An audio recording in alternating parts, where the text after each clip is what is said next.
PK52, the Saturday morning meeting. So I've been in the car business now for over 30 years. I've looked at the trends coming and going.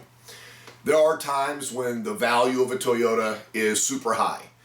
We've launched some models. 1992, we launched the Camry, the first V6 in the Camry, and not the first V6. The first V6 came in 1988, but the first V6. So 192 horsepower, and the car was spectacular. It was the best thing that we'd ever made up to that time for a family car.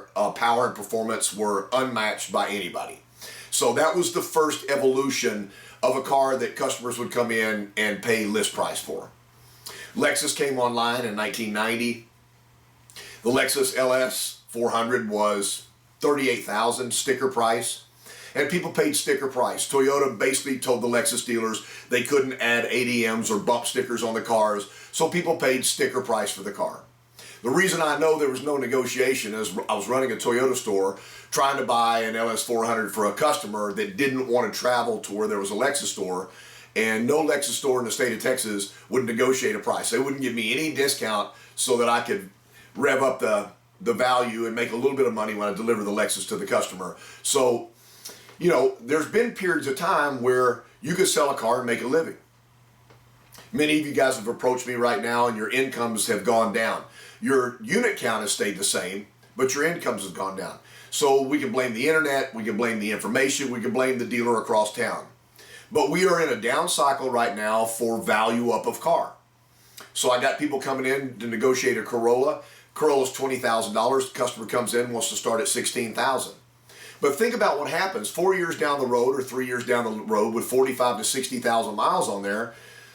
We do a first pencil to try to appraise the car and trade the customer out of the car. The customer fights that off, and we always yield to them. We give them more than the original value of the car. But when we sold the car, we couldn't bump them at all. So I guess what we can do is we can complain about it, or we can try to work around it and try to make this a different outcome.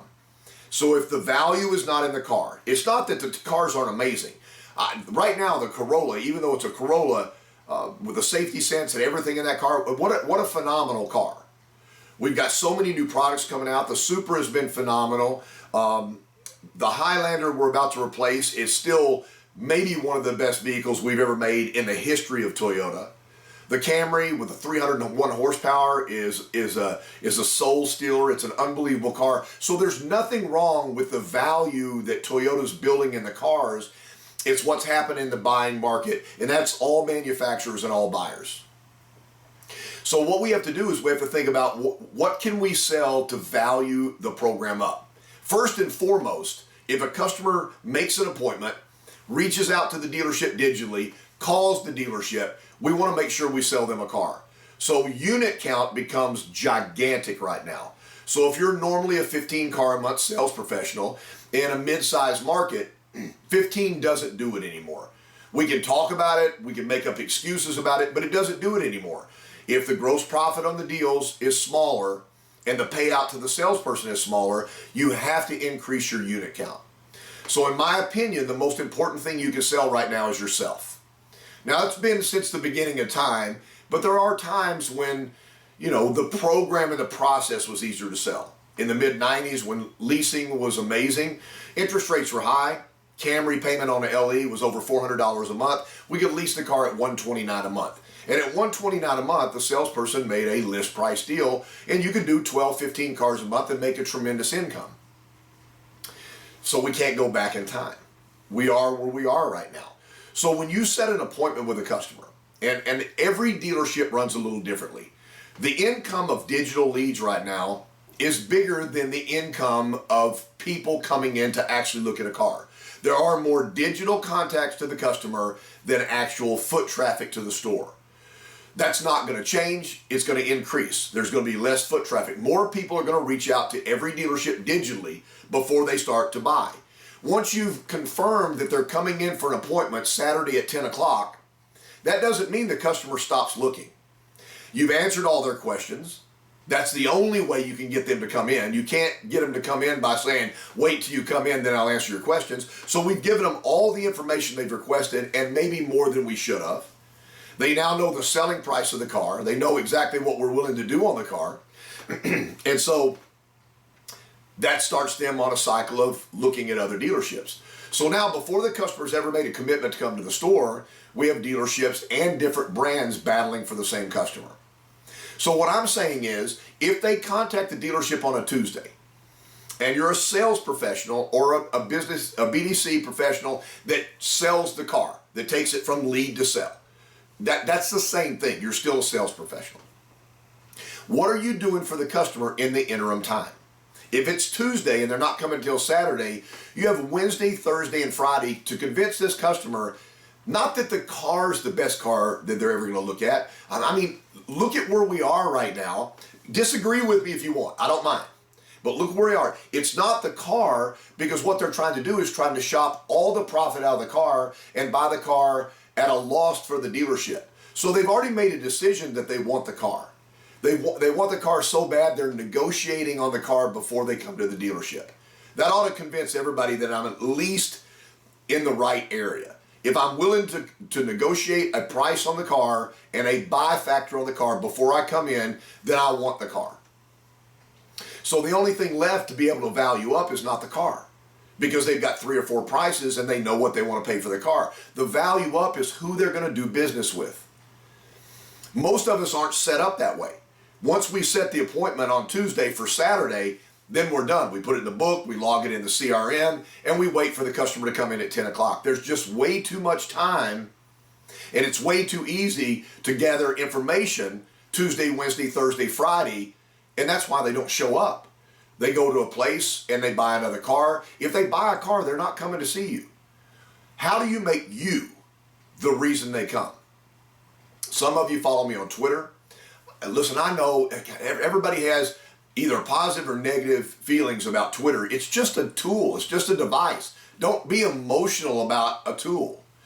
I realize there's a lot of porn on Twitter. I realize there's a lot of nonsense and hate on Twitter. But Twitter becomes such an easy vehicle to be able to place information on that somebody can get in seconds. My Twitter account is DOYOU, which is do you, it's just a question, PK, which is product knowledge 52. So it's do you, PK 52.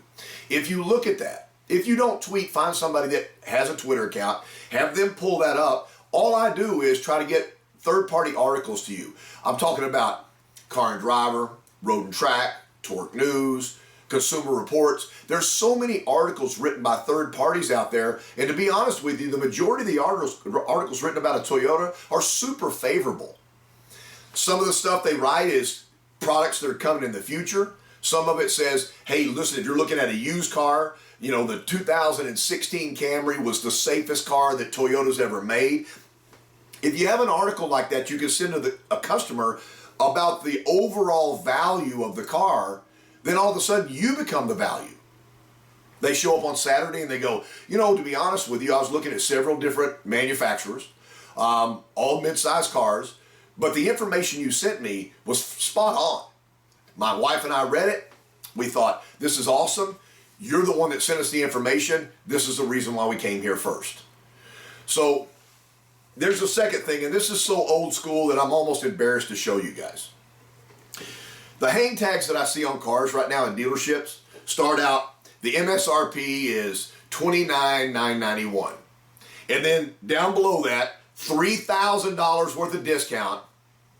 And then the next value is $26,991. So before the customer ever even drives the car's even open, if they come in on a day you're closed, like if your dealership's closed on a Saturday, then that top number is not real anymore.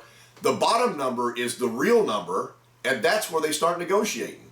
So don't be mad at me, but why would you give $3,000 of profitability away to a customer that's at the store? Why would you immediately put these in the car? Because the customer made the commitment to come to the dealership. They're looking at a car, and they've probably done some research right now. To me, I would rather have the price of the car and the value of the car. But we've been using these so long that it becomes easy. So you got lime green or orange tags all over the lot. And if I got paid on the number the customer pays, you've just taken $3,000 of possibility away from me. This one right here is simple. All you have to do is cut it out. And this is a certified used one that I printed up. Certified used vehicle. This vehicle is reserved for Jack Johnson. We have Jack's name on here because he's coming in to look at the car. And then to certify a car, it takes a technician, the service director, and the used car manager. They have to legally sign off on the 160 assurance form for the car to be certified. So I've placed the names of the 3 people that made this car a certified car, and then I moved the car into a reserved area of the dealership. As a general manager, I always want to know what kind of day we're going to have. It's a question I would ask without even thinking. How's the day set up? Well, we got a couple working here and there, you know. I don't want to ask anymore. If I see 14 cars out front in the reserved area with hang tags on there, with the customer's name on there, then I know we're going to have a really good day because I'm expecting those people to come in. If we've gone this far to get ready for that customer to come in, and when they arrive, they realize the car has been pulled forward. This all stemmed years and years ago when I was running the desk. You guys would come up to me and go, hey boss, my customer just got here. They're looking for the blue Corolla. It's always the blue Corolla. You know, and they go, I can't find it. Where is it? Here's my question. Why would you ask me? I've been running the desk for you guys for months. You've worked with me. I don't ever leave the desk. All I'm doing is working numbers for you guys. I'm not out in the inventory.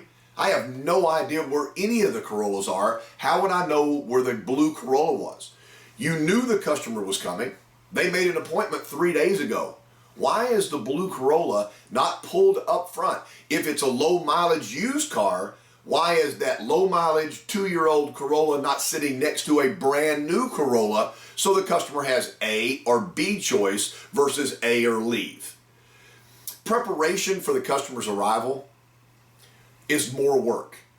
So if I'm going to do more work, then I want to send them a couple of articles that somebody wrote that the Corolla was the greatest vehicle out there, that the Camry is bar none the best thing out there, that Prius dominates the world of MPG. I want to send them those articles. I know they've done their research, but I should be doing more research than they should.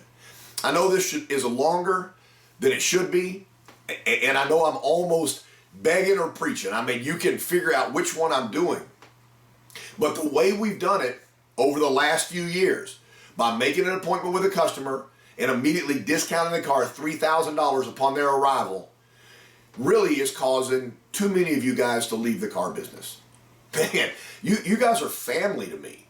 But if I made $65,000 to $70,000 last year selling cars, and this year I'm performing at the same level as far as unit count, and I'm looking to make $35,000, then everybody would be thinking about leaving. I want to make sure that you're making the money to provide a great home for your family and a future for your family. So in what we've been dealt right now, this is what the cards are in front of us. We need to increase our units. We need to increase the traffic of the customer to the dealership. And we need to get more of us to the customer. They've seen the car. They've seen the price. They've done their research. The only missing link in the car deal is who they're actually going to do business with. Old school coming at you right now. First thing you should sell is sell yourself. Send an image of yourself to the customer, either a photo or a video. Next thing you should sell, once you've sold yourself and you know that's been done, sell yourself. And the third and the final thing, if you have time, sell yourself. They've researched the car. They've decided it's something they want to look at. They have an idea of the price that's fair. They've gone to TrueCar or some other source on the internet. Make sure, first and foremost, that they take delivery of the car. Make sure they come to the dealership and make sure they know who they're going to deal with when they get there. I can't say it's going to fix everything, but you're the most important thing in the car deal. It's not the car. In fact, I'll be honest with you, it's never been the car. It's the salesperson that does the car deal. The bigger you make it, the bigger it is. Make sure you sell yourself. Think about your digital footprint. Contact the customer. Start the process before they come in. And let's sell more cars. Toyotathon's coming. This is a great time to put this in play because Toyota's going to spend millions of dollars to drive people to your website. I mean, I used to say drive people to your dealership, but I'm not saying that anymore. To drive people to your website, once they get to your website, once they pick up the phone, let's start doing business right now. PK52, the Saturday morning meeting.